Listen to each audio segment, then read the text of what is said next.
እንግዲህ ይህ የ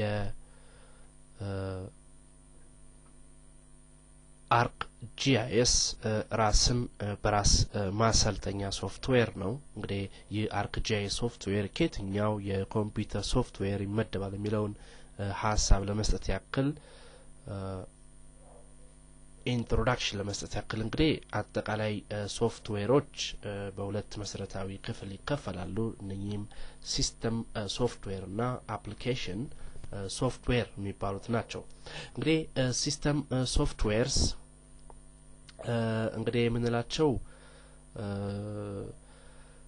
የኮምፒውተር ኦፕሬቲንግ ሲስተሞች ናቸው። ሌሎች ማናቸውም አይነት ሶፍትዌሮች ሊንቀሳቀሱ የሚችሉት በእነኚህ ሲስተም ሶፍትዌሮች አማካኝነት ነው።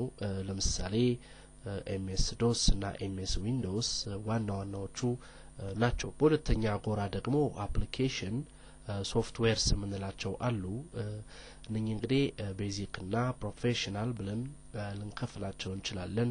እንግዲህ ቤዚክ የሚባሉት እንደተለመደው ማይክሮሶፍት ወርድ፣ ማይክሮሶፍት ኤክሴል፣ ማይክሮሶፍት አክሰስ፣ ማይክሮሶፍት ፓወርፖይንት እና ፐብሊሸር እና ሌሎች በአብዛኛው የሚጠቀሱ ቤዚክ የኮምፒውተር ሶፍትዌርስ የምንላቸው አሉ።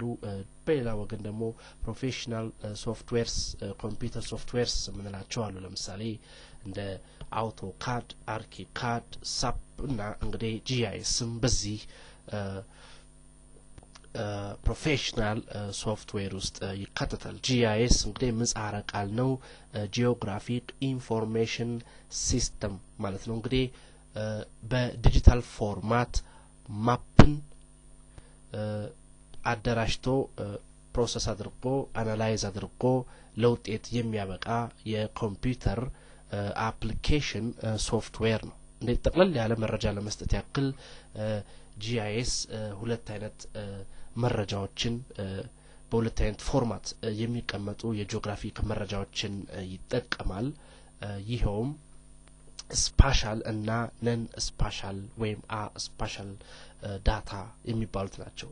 ስፓሻል ዳታ እንግዲህ በምስል የምናየው ቅርጽ፣ መጠን፣ ሼፕ ያለው ፊቸር ነው። የሚቀመጥበት የጂኦግራፊክ ኮኦርዲኔት በምድር ላይ አንድ የተወሰነን ቦታ የሚወክል ሲሆን አስፓሻል ወይም ይሄ አትሪቢዩት ወይም ነን ስፓሻል የምንለው ኮምፖነንት ደግሞ ያንን ቅርጽ በደንብ የሚወክል በጽሁፍ የተቀመጠ መረጃ ማለት ነው።